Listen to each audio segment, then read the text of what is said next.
Policy series lecture, which is the last of these for 2025.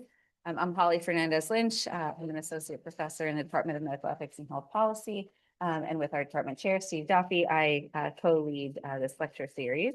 And today it's my pleasure to welcome Dr. Christine Grady for her lecture titled What Makes Clinical Research Ethical? A 25-Year Journey and Look to the Future. And I'll say a few more words of introduction in just a second. But I just wanted to share, oh, it's not on the slide. On January 13th, we'll have a lecture from Jason Karlowich on research issues arising in Alzheimer's disease-related dementias. And after that, our department will be in our new office space at 3600 Civic Center Boulevard, and we'll invite you to join us for reps there starting in February. So look out for more details on that front. And you can find our upcoming speakers on our department's website. A quick reminder about some resources offered from our department.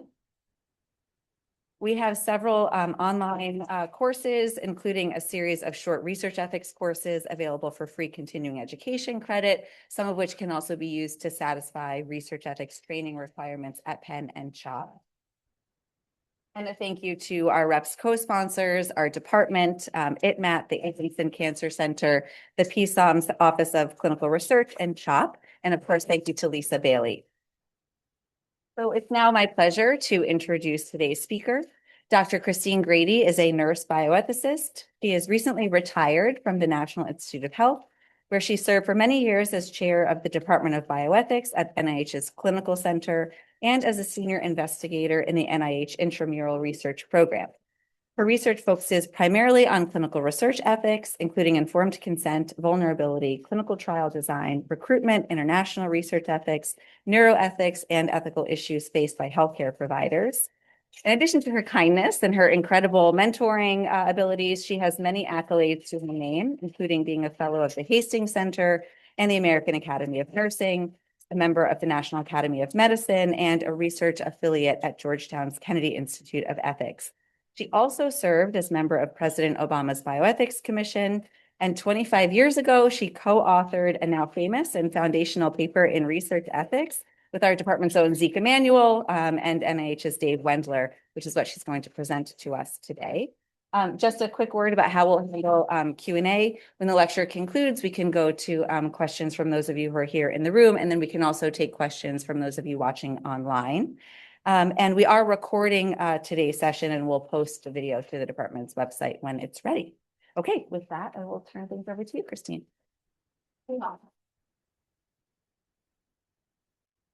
Good afternoon. Thank you, Holly. Thank you, everybody, for being here. It's nice to see a lot of familiar faces. It's great to be here. So, as you heard, I'm going to talk about this paper that we wrote, that Zeke and I and Dave Wendler wrote 25 years ago, and give you a little bit of a history, how we came about doing it, how it's been used, the paper has been used, some of the things that are the contents of it, the principles of it, the requirements, some of the challenges that I see, and what I think still needs some work, where I think more work is needed. So that's the plan for the time that we have. So to start with, when 25 years ago, we discovered, or we realized, that if you walked down the hall at the NIH and asked investigators what makes clinical research ethical, or if you asked even IRB members what makes clinical research ethical, the most common response was informed consent. And as important as informed consent is and was, it felt like that was an inadequate answer. Some people would say informed consent and IRB review, because that's what the regulations require. And a lot of people thought, okay, once I do those two things, the ethics is done. Some people who were a little more immersed might have said the Belmont principles. The Belmont principles are what guides us in making ethical research. And of course, as you all probably know, Belmont is a very clear and useful document that stood the test of time. And it has three important principles that it enunciates and explicates and applies in the context of research. In my own view, it's a very useful document, but it's interpreted or used in a fairly narrow way. And there are a lot of things that seem important to doing research that aren't at least very explicit in there, if they're even in there at all. So, and there are there were 25 years ago, a ton of other sources of guidance. There are codes of ethics, there are regulations, there were all kinds of things that we all knew about and that we all talked about. But there was this sense of total confusion. You know, people that we knew, people that we were talking to would say, which ones do I follow? How do I know what I'm supposed to do?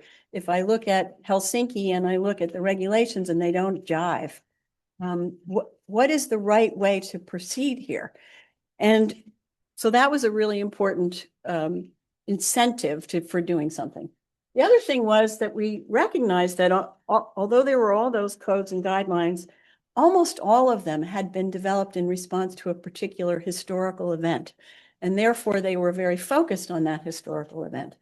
In addition, in the world that we still live in, they don't all apply to everything. So if you are, funded by HHS, you have to follow the common rule. If you're developing a product that's going to be FDA approved, you have to follow the FDA regs. That was true then. It is still true. And they're not exactly the same. You might, if you were doing international research, you might be working with a country that had guidance that was national guidelines. They might be following the Declaration of Helsinki, but the Declaration of Helsinki has no sort of authority, legal authority anyway, in our country. So there are different guidances apply differently. There were also some divergent recommendations and interpretations of the recommendations. So at the time, one of the things that was being hotly debated, still being hotly debated, is when it's okay to use placebo. And there was guidance in the Declaration of Helsinki that didn't match some of the other documents. So there was a lot of divergence. And the primary emphasis of all of them really was protecting the human participants in research. And one of the things that we recognized at the time, and I think is pretty obvious and definitely true, is that protecting research participants, as important as it is only part of what research ethics is all about. I mean, the reason we do research is to generate useful knowledge. And so that's an important ethical imperative too. And our generation of useful knowledge is constrained by the need to protect and respect the people that, or the non-human animals that help us learn things. So all of that led us to write this paper. And this is the paper that Holly introduced. And you can see it was Zeke, Dave Wendler, and myself. We thought of it as a way to sort of cohere the kinds of guidance that was already out there and create a framework that was more systematic and more easy to follow for people and universally applicable, which I'll come back to in a minute. These are the 7 principles that were part of the original paper, and you can see what they are on the left-hand side. I'm not going to read them, and I'm not going to talk about them yet because I'm going to go into some detail about each one of them. But one of the important things about the 7 is we didn't add anything. We took what was out there in the codes of research ethics and in the research ethics literature and tried to sort of synthesize it in a way and put it in a more systematic order that people could apply more simply. And so we didn't make things up. We added, we did, synthesize what was already out there. And then what we did was take it on the road. And so what I mean by this is we had a course at the, we still have a course at the NIH on research ethics. And one of the ways that we talked about this framework was at that course and got lots of feedback from people who were participating in the course.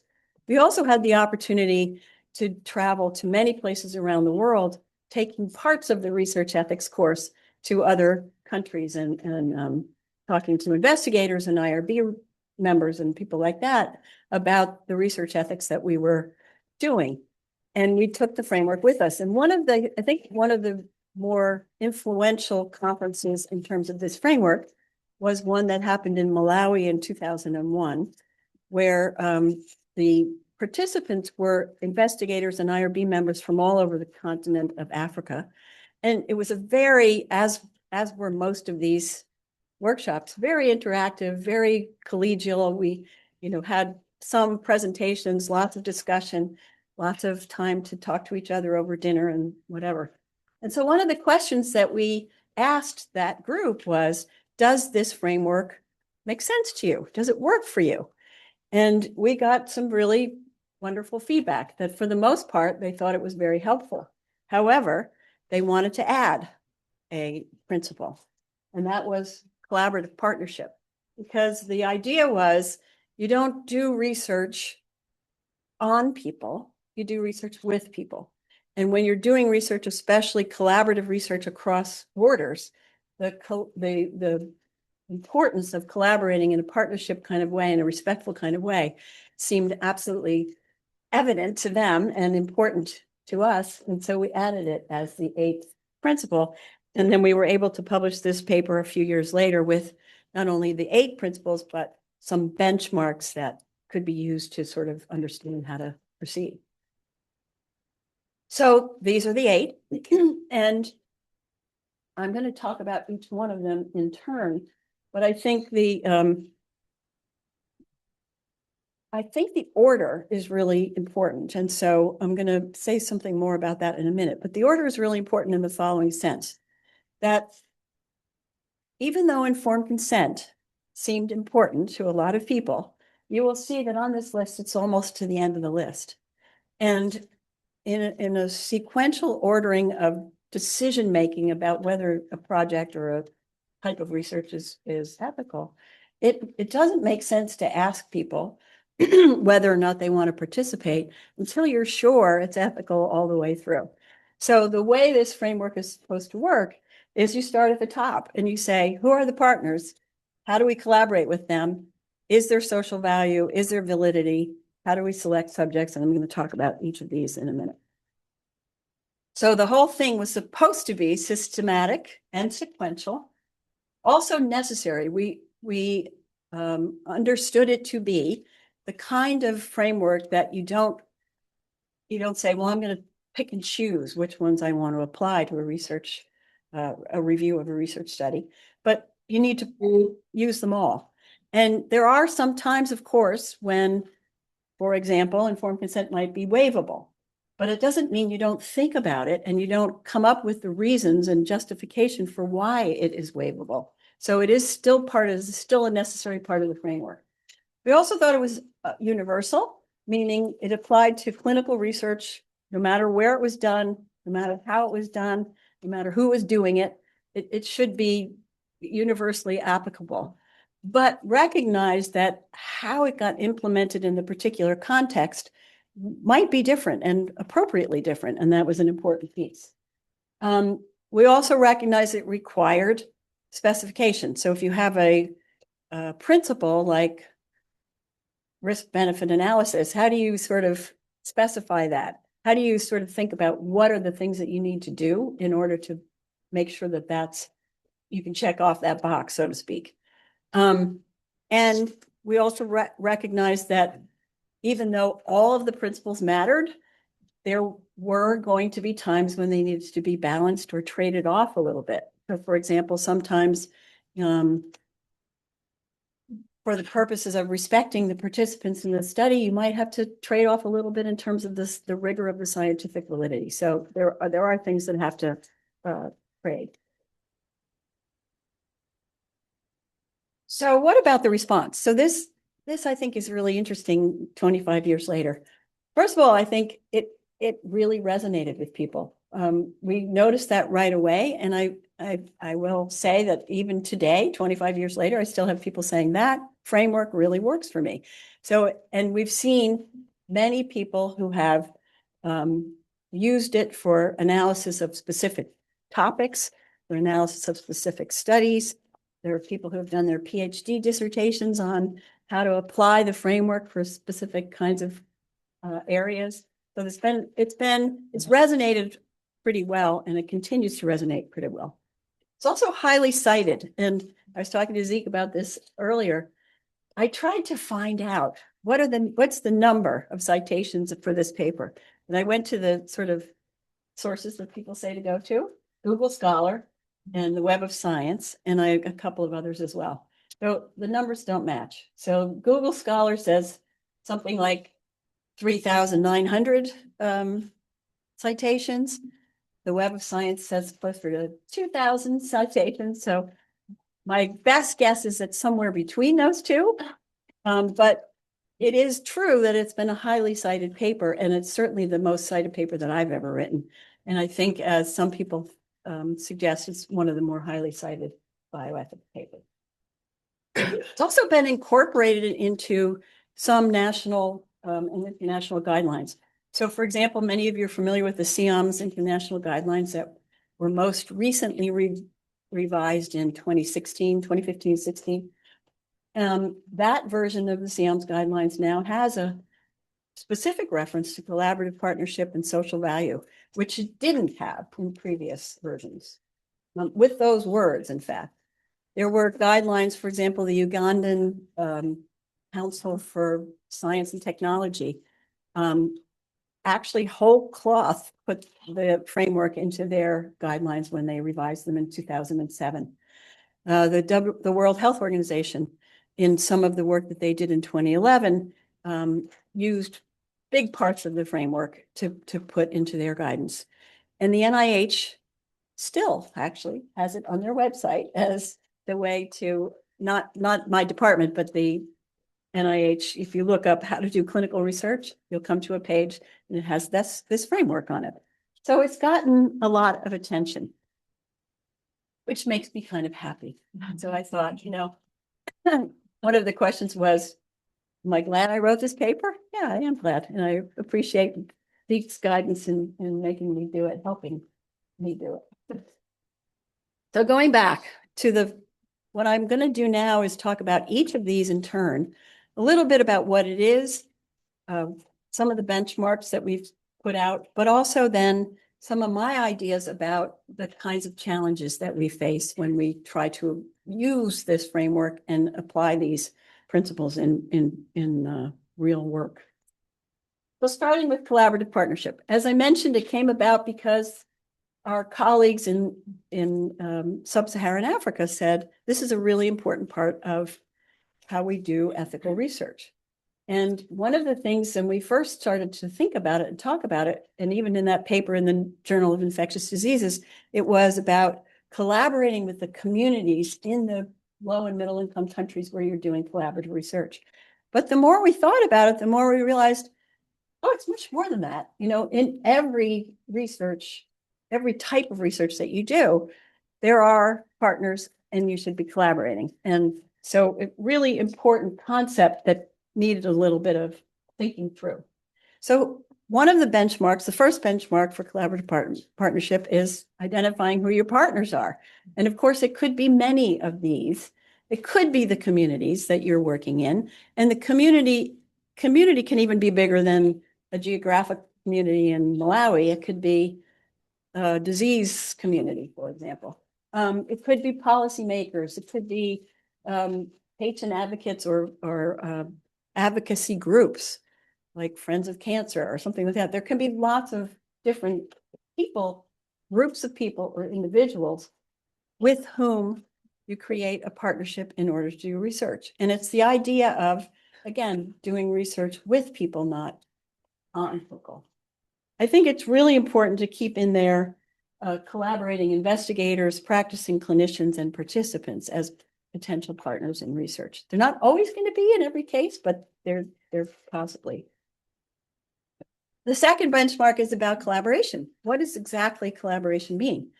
And the way we thought about it was, collaboration in identifying the problem, but also in the details of planning, conducting, and overseeing the research, and then integrating that research into the health system, which is how it becomes useful. There's also a really important benchmark about respect for the contributions of the various partners. And I'm going to say more about that in a second. And then collaboration with the existing systems of healthcare in order to integrate. And then, maybe fair benefits, which is something that also came out of that Malawi conference, and I can say more about that if you'd like. So what are some of the challenges? So I think identifying partners is actually critical, but not as straightforward as it might seem. So I was looking at a paper the other day I think in the New England Journal. It had 31 authors, more than 1,000 investigators, more than 20,000 participants in 21 countries. And I started thinking about this idea of who are the partners in this? And that's just the publication. Then you've got all the people behind the scenes that make a project workable. So identifying who the partners are and how you're going to collaborate with them is not a straightforward, figure it out right away. You've got to think about it. You've got to think about who are the partners you need and how do you collaborate with them. I think there's been a lot of attention in recent years to what people call the democratization of science. And that is this sort of idea of bringing science to people in more direct ways. And so I think collaborative partnership could be a little bit of one way to do that, is to bring people in as partners. And many people are doing community-based participatory research and other kinds of community research. Collaboration is an interesting question. What does that exactly mean? I mean, it's certainly the way we envisioned it is you have this shared goal of doing this research, and you share decisions and responsibility and ownership for some of the decisions that are made, like exactly how to do it and who to include and all those things. But there are lots of versions of collaboration that go all the way from that to what I would call tokenism, and being careful about what does collaboration mean in any particular case is really critical. There are many different methods of engagement, again, the spectrum, but also sort of practically how do you engage with people. And then showing respect is an interesting question. How do you show respect? Authorship, maybe in some cases, with collaborating investigators or with communities. Lots of really interesting questions about how do you demonstrate on a day-to-day basis or on a project-by-project basis respect for the partners that you're working with.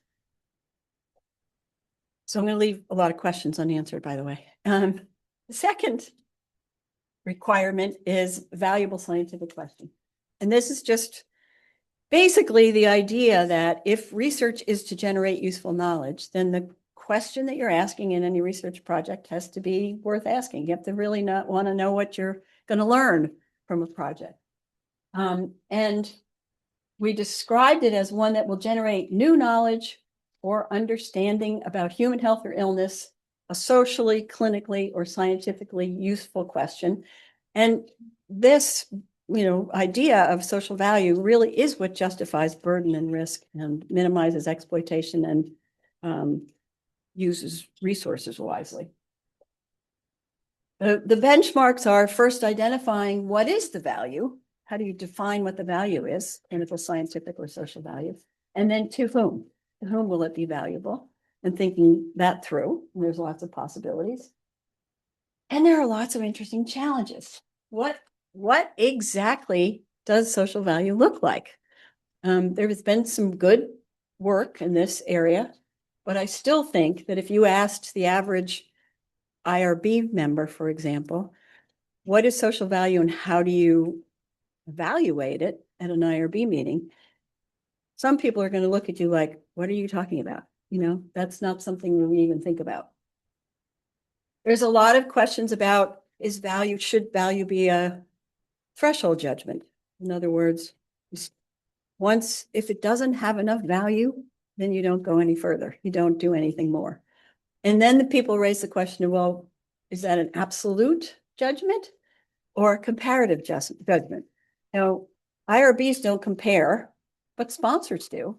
Sponsors do often compare, maybe on virtue of value, but maybe not. Is it always necessary? I'm going to come back to that in a minute because I've had some good scholarship raising the question about whether it's necessary. And then how do we evaluate it? How do we evaluate it in any case? How do we know if what is enough value in any case? And how do we communicate it, or do we communicate it to participants, the public, et cetera?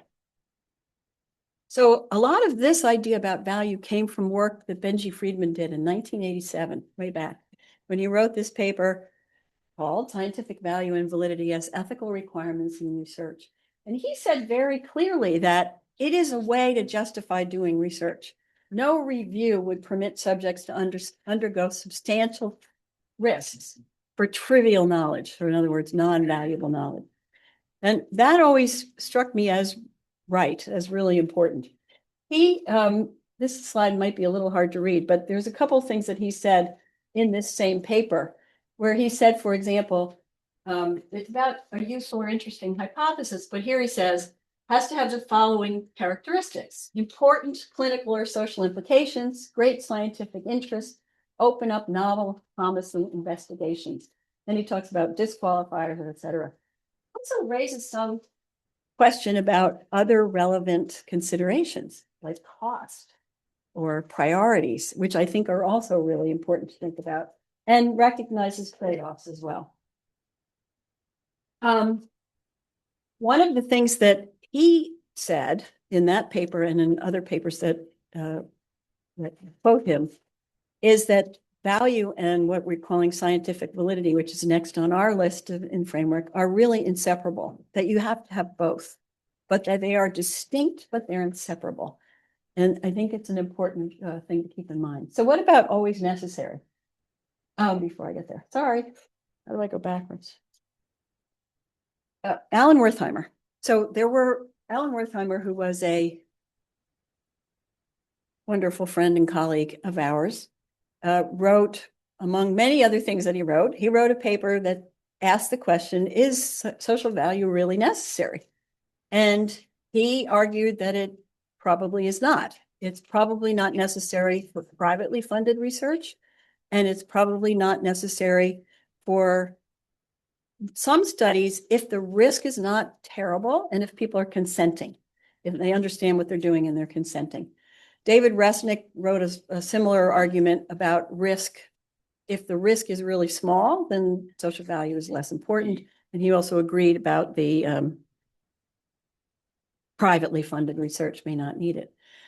Annette Ridd and Seema Shah did an edited volume in the Bioethics in 2017, and that was what the previous paper that I skipped over here was. And they wrote, they actually think that the social value requirement is necessary in all cases. And Dave and Annetta wrote a paper defending that as, it's even in privately funded research, social value makes sense in order to ask people to take on risk and burden. Daniel Wenner also wrote a really interesting paper in the Hastings Center. It wasn't part of the bioethics collection that I just mentioned, where she talks about we've got the wrong model for research, and then we should think about research as not transactional, but being part of the sort of social contract and what she calls the basic structure model of society, where research is what we're supposed to be doing with research is using it to, based on justice, to create more equity for people, better systems, more opportunities. And that if that's right, social value is a very important part of that. There were also questions about how do we measure value? And I see Jason in the room. There were papers that came out right after the year 2000 about how do we know? How do we determine what are the metrics for figuring out what value is in a particular case? And in the paper that they wrote, they suggested two dimensions: a time dimension, either immediate or future health benefit, and a population dimension, who the population was that you were benefiting. And the examples that were given, I think, made me react and say, maybe this is not the right way to think about what social value is or how to measure it. So for example, in the time dimension, it was, something that if something has future health value right now, it's got higher social value. And I was thinking about, the sort of really important projects that might take a while to develop and are not going to be immediately answering questions that are improve health.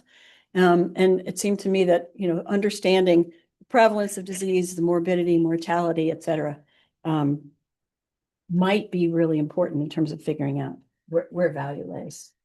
Annette Ridd, who's done a lot of work on social value, also had a paper, has had several papers actually, thinking about the magnitude and probability of value and how you have to take into account things like prevalence, morbidity, mortality, and who the population is. One of the questions is that I think is interesting to think about is ex ante. So the way the framework was put together, it was the idea that you would evaluate research ex ante and decide whether or not something had social value. And I think that is the right way to think about social value, but I think there's two other things that I would just raise. One is studies often don't go the way they've been planned. So things change. You don't recruit as many people, there's new knowledge, manufacturer pulls out, something like that. And so social value is something that probably needs to be reevaluated throughout the course of a study. But then there's this question about, can you do it retrospectively? And Will Shupman and I put a chapter together where we kind of looked historically at cases and said, did this have value or did it not? I don't know if we succeeded in convincing people that this was a good way to think about social value, but it's an interesting exercise to try to look in retrospect. So the next one is a valid scientific methodology, basically design and statistics, et cetera, has to be done in a way that you can answer the question that's of value, that you get an answer that you can understand and interpret. And a lot of people reacted to this one as, well, that's science, that's not ethics.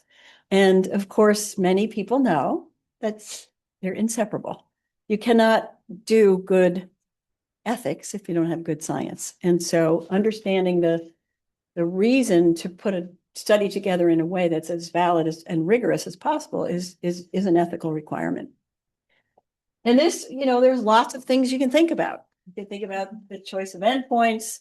Is it clinical disease or is it antibody production? Is it, do you use a quantitative measure, a qualitative measure, an experimental measure?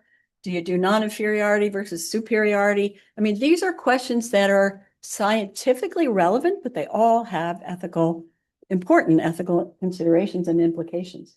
The statistical methods are really important in terms of being able to answer a question in a way that you can trust the answer.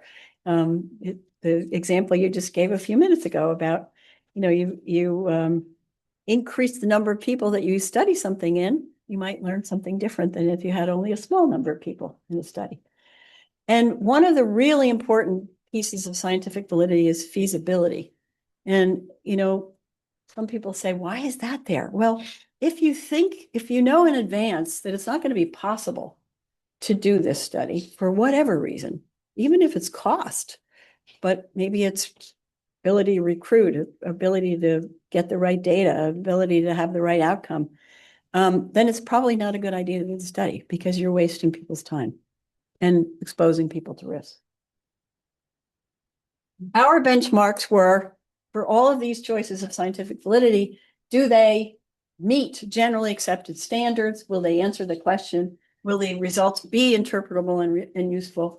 Does the study design ensure that participants have access to what they otherwise would have been entitled to? And if not, are there compelling reasons and low enough risk to justify it? And is the study feasible given all of the possible contexts in which a study is done? So lots of challenges. We are still debating clinical equipoise in these days. This is something that's been being discussed forever. And it is still an issue that comes up when somebody's designing a randomized trial. is there really clinical equipoise? And clinical equipoise, as I understand it, is that there's disagreement. This is it goes again to Benji Friedman's work, disagreement about the merits of the comparative interventions. Justification for placebo is still being debated. There's a question right now, for example, can we do placebo-controlled trials of COVID vaccines when they're already out there? Lots of questions about when is it okay to use a placebo design? And, you know, there are good reasons to debate what's a reasonable justification, but there are a lot of people who disagree. We are in maybe not in the first era, but I think there are lots of really challenging, very small studies. Studies of rare diseases, first of all, but also studies of kinds of interventions which can only be done customized to one person at a time. And the question is, how do you think about the scientific validity of those studies? And the types of design, I put that there just to remind myself, you know, some of what we were thinking about, of course, when we were doing this was randomized controlled trials, but, you know, there are natural history studies. Do we pay attention to scientific validity in natural history studies? How about human challenge studies? How about secondary analyses of data and specimens? I mean, those are things that should be valid and rigorous, but have very different considerations than a standard randomized controlled trial. Placebo group. The next one is fair participant or subject selection. People don't like the word subject. I think there are times when it's still appropriate to use, actually. And this is basically, again, very familiar. Scientific objectives should guide inclusion criteria, recruitment strategies, and selection, not privilege or easy availability or vulnerability. And then participants should be selected in order to ensure that the science is valid, that the risk is minimized, that the social value is enhanced, and to the extent that benefit can accrue to the participants, that they can benefit, and then to safeguard the vulnerable. Dave Wendler, who worked with us on this paper, has since then talked about that we should flip it around and say what we should always think about is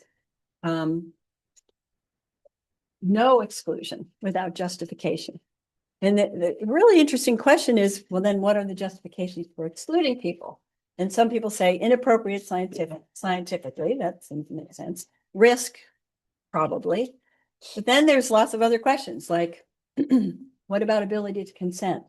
What about having tried the standard therapy first? And there are ways in which the question about what justifications you would use for exclusion still need to be answered and thought through carefully. There's also interesting questions about fairly distributing the harms and benefits of research, since there's always this tension between research as something that's risky and that people need protection from, and research that's beneficial, and we want more of it so that we get knowledge for clinical care, but also access to the benefits. So what are some of the challenges I've seen over the years in this principle? One is the issue of representation. So we say scientifically, we need the people that we're studying in a particular study have to be representative of the people for whom this intervention or this disease is relevant.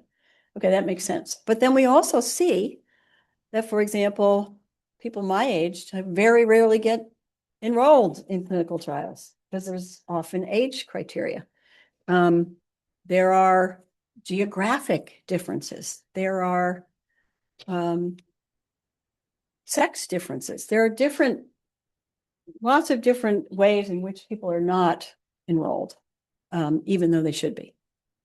Vulnerability is a huge issue. I went to a workshop a couple of years ago where I presented a paper on or talk about what does vulnerability mean in the context of research. And, you know, unfortunately, for many years now, we've been saying it's kind of lost its meaning because it means everybody's vulnerable in certain ways. And so how to sort of sort out who is really vulnerable. And someone got up to the mic and said, you ethicists are always trying to destroy our ability to do research. Vulnerability should not be on the table. Everybody should be allowed to participate. It's like, okay, that's interesting. I think I agree with them to some extent, but then there's a difference between enrolling a 3-day-old neonate and a 30-year-old consenting adult in the study. So there is something that looks like vulnerability to me. Access is huge in the following sense. People want access to research in many cases. And there's often this debate about, do I have a right to participate? And we often say, no, you don't have a right to participate, but you have a right to be considered fairly in your wish to be a participant. Or is research participation a privilege, or is it an obligation or a responsibility? And some people, Zeke and and Schaefer wrote a paper about that some years back. So just two things with respect to representation and inclusion. In 2017, the NIH had a big conference where they wrote about the most important thing in research is recruiting a representative population and including as many people as possible. And in 2018 or probably 17 also, but this came out in 2018, the FDA had a similar kind of workshop, and they said inclusion is really important, and also talked a lot about diversity, that you need to prioritize diversity in clinical trials so that you have people of different genders and different ages and different geographic locations and socioeconomic status, et cetera. There was even a proposal that came out in 2024 for including in clinical trials a diversity action plan, which would have made people really focus on how they get diverse populations. But of course, that's been rejected by the current administration. And so there is no focus on diversity in clinical trials at the moment, at the federal level. So moving on to risk benefit. Familiar stuff. Are risks necessary? Are they minimized? Are the risks justified by the benefits to the participants or the knowledge to be generated by the social value? And those of you who know the regulations by heart know that these are actually things that are in our regulations. The benchmarks that we described in those papers were delineating the type, magnitude, probability of risks, and then minimizing them, delineating the type, magnitude, probability of potential benefits, and then enhancing them, considering the risks and benefits together, making that balanced judgment, and then special attention to no benefit or net risk research.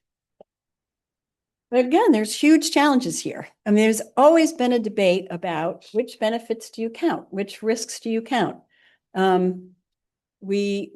I mentioned already Alan Wertheimer several times, but we used to argue all the time about, do you count things like payment to research participants as a benefit, or don't you? And if you do, how do you count it? Is it part of the risk benefit evaluation, or is it something different?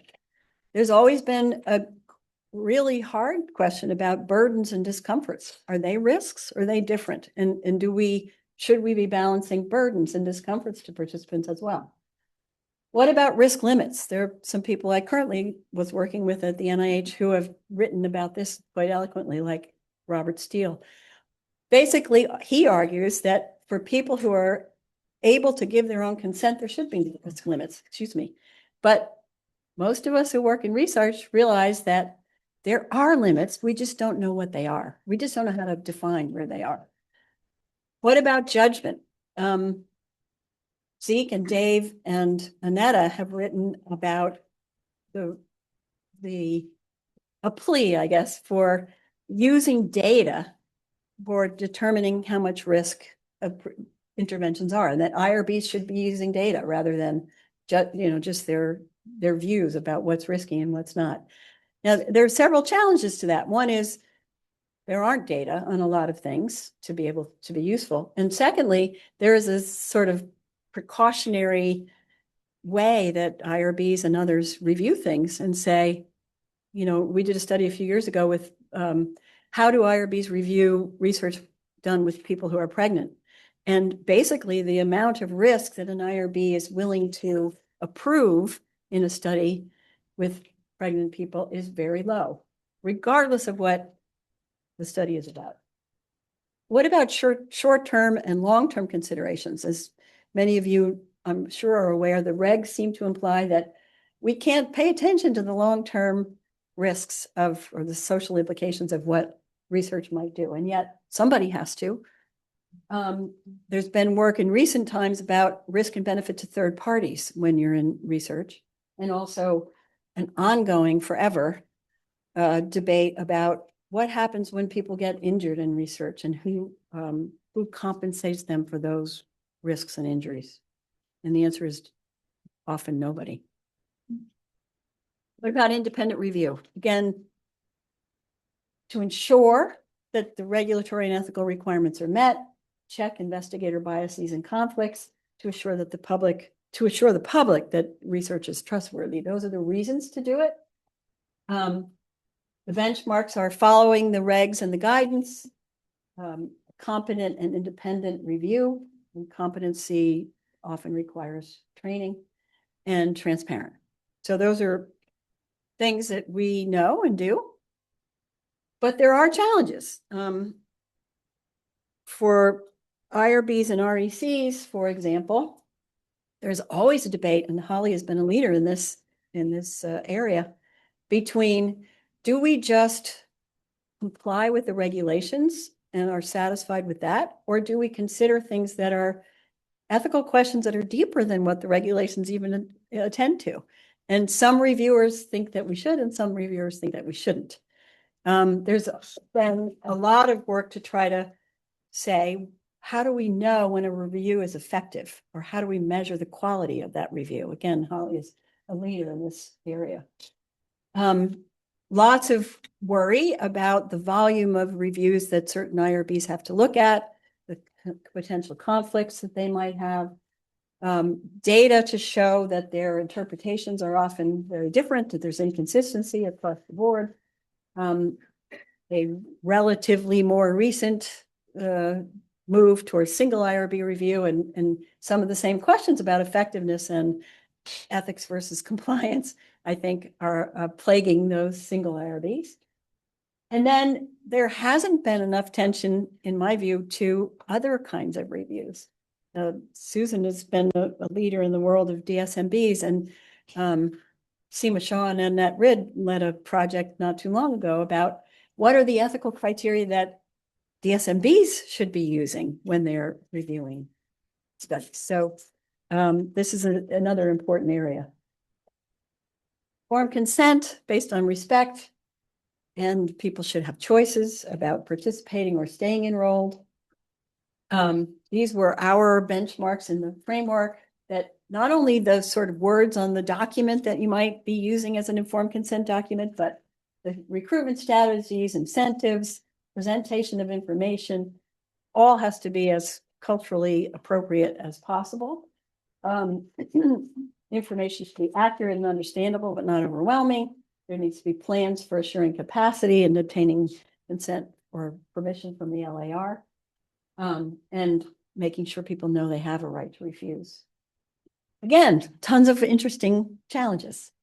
One is Neil Dickert led a project a few years ago talking about the functions of informed consent that go way beyond just respecting people's autonomy, that there's a lot of other reasons that we get informed consent before research is begun. The quality has been shown again and again to not be very good. So the question is informed consent really working if people don't understand that they have a right to refuse, or a right to quit, or a right, or they don't understand some of the risks? There are, lots of interesting changing research methods that cry out for different ways of approaching informed consent, pragmatic trials being one example. Different approaches to informed consent, broad consent, dynamic consent, regular written consent on a piece of paper, digital consent.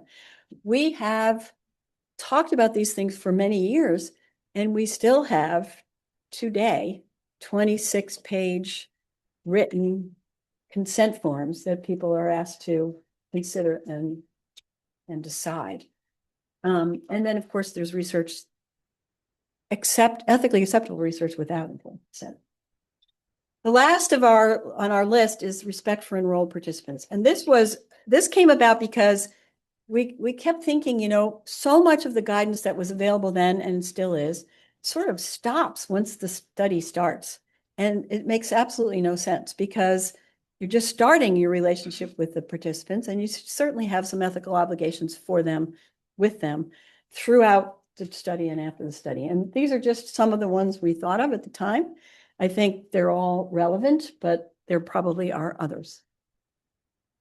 What are some of the challenges here? I think, it makes sense that in terms of respecting people, we should be providing them with results. And we're really bad at that. We still don't do that very well. The other issue that I've been working on for years now is post-trial. What are our responsibilities at the end of a trial? Not only to give people information and results, but to help them transition to whatever care they need, or to help them keep access to the intervention that has been being tested. And there are other really important issues about what happens at the end of a trial that I probably won't get into. Okay, 2 more slides and then I'm stopping. So I started thinking about, okay, what are the things that I think could use more work and more attention? And this is sort of overall. I think that this framework was built on a sort of thought about research as, randomized clinical trials, or clinical trials, maybe, let's just say there. So there's a lot of new research methods. Does it work for all of the methods, the research designs and research methods that we're using now? It might, but I think somebody really needs to think that through and figure out if it does, and if it doesn't, what needs to be added. One question that's been raised is, we thought it applies to all health-related research. Does it apply to research that's not health-related? Maybe. I mean, maybe at least some of it does, and maybe not all of it does. Are there elements missing, or should some be taken away? People have thought the sort of procedural ones that we say sometimes can be waived maybe don't belong in this framework. There have also been calls for things like transparency, but transparency to me is a value and a principle that sort of umbrella, I guess, as I would say. It's not part of the sequence, but maybe there are elements that are not there that need to be added or taken away. Are the benchmarks that we came up with appropriate? I would say, as I reviewed them for today's talk, they need work. They made sense at the time that we put them together. I think the principles still make sense, but I think the benchmarks really do need a lot of work. And maybe that's where the contextual application to different kinds of designs makes the most sense to do. A few more ideas. These are things that I think anybody's looking for a research project. We do need to know more about what collaboration looks like in research. What are the kinds of collaborative partnerships that we are using, or that we could use? What is the effect of them? What's the burden of them? How satisfied are people from the partnerships as they are?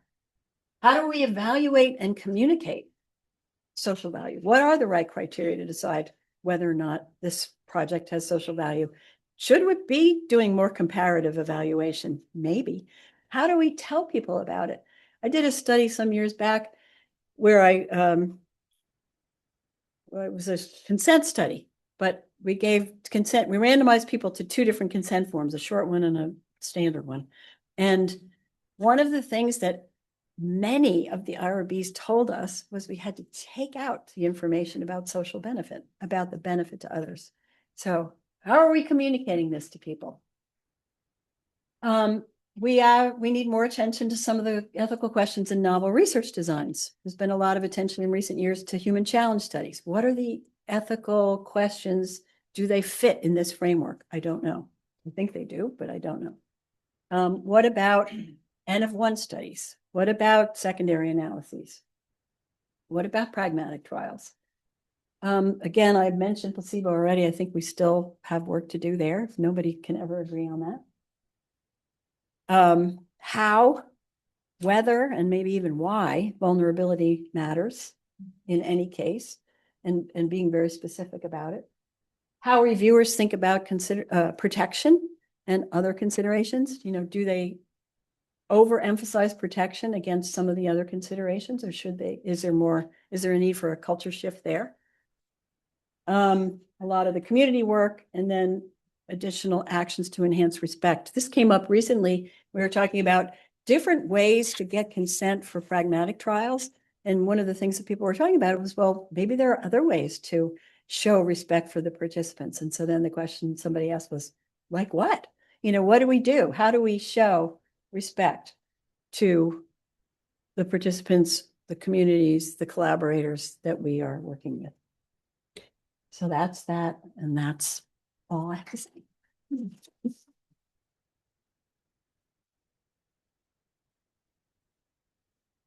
Have some time for questions. I can start, Christine, which is on the collaborative partnership piece. I think one of the big changes since the paper was written, the emphasis on patient engaged research. And I wonder if you've given any thought to how researchers should engage with research participants or patient advocate communities that have a different view about things like placebo controls or trial length, especially for serious. Sure. The researchers disagree with their collaborative partners. How should they proceed? Yeah. So perhaps naive response, but I think that my instinct would be find a way to agree, because they're your partners in this project. Find a way, or find a compromise position or something like that, and a way to agree. Because if you move forward doing it the way you think is right and they don't agree with you, then you're both disrespecting them in a certain way, but also potentially jeopardizing the research. So, and it's the sort of the mention I made very briefly to tokenism, there's this idea of engaging patients, but not really listening to them. And I think that's worse than not engaging them at all. Yes. Yeah, I'm wondering, that's your framework is wonderful. And to me, it somewhat assumes goodwill on the part of everybody. Yeah. In our capitalistic society, where a lot of the research, you could say, either explicitly or implicitly, is aimed at commoditization, profit in a sense, in terms of either money or ability to get grants, all of which I would view as commoditization. How then do you look at that and then give back to the patients in terms of sharing in that profit, so to speak? Yeah. You take an economic lens with this framework. Yeah. Have you given some thought for that? Absolutely. I mean, I'm sorry I didn't mention any of that, but one of the, again, it's a question. It's not a decided thing. But one of the questions about showing respect for participants is whether or not you should give them some of the economic profits from a research study. And there are a lot of people who think that is an important thing to do. It's complicated because, so much of, like science, so much of research participation ends up with not much output, so to speak. And when there is a home run, then what? You just give it to those people, or you give it to everybody who did all those layers beforehand. So it's a complicated issue, but I think a lot of people have talked about, maybe there are ways to both work more closely with patients, but also develop methods of incorporating them in a way that gives them more credit, gives them more economic benefit, makes sure they have access to the products when the studies are over. Those things are all respect enhancing kinds of activities, in my view. I think I have time for one more. Yeah. Thanks, Christina. It's a wonderful talk. I was wondering, in this day and age of really big time sharing of science, NIH has a tremendous movement to encourage everyone to share their science. The data sets are massive. How does a framework play into that now? Because I can imagine that social value could be completely changed or thought about differently with respect to these large data sets and their reuse. I agree with you, Jim. And actually, I thought about that a fair amount before coming here today, because I thought, well, should I say something about how that's different? And I don't know enough about how to say it's different. I think there's a part of me that wants to say, and it does rely on good actors and people with good intentions all the way through, but there's a part of me that wants to say, you know, all of the databases that are out there are resources for people to use for research, but when they're doing a research study, they should still think about what's the value here? Why am I doing this? What am I going to learn from doing it? Now, again, this is maybe not a true reflection of what happens, but I think some database studies are more sort of fishing expeditions, looking for, you know, what can we find in this? I don't think there's anything necessarily wrong with that, but I think if you're going to think about, you know, doing something with the data that you're analyzing, think about what is the value of this? Where did it come from? Who are all these people? Now, there's no way to be partners with the hundreds of thousands of people that went before whose data is now in the database, but maybe there's a sense of you owe them something. Good science, good results. Maybe there's partnership with the depository owners, and hopefully they have good faith efforts. I mean, so there's ways that I think it still does apply, but it is one of my pleas at the end, you know, these are for all of the ways that we do research now, somebody, well, no, there's going to be me, but somebody has to sort of say, does this work? Does this framework work for this kind of research? I think in general, the general principles probably still do or might still, but it's going to need lots of specification. All right, thank you, Christine. Thank you.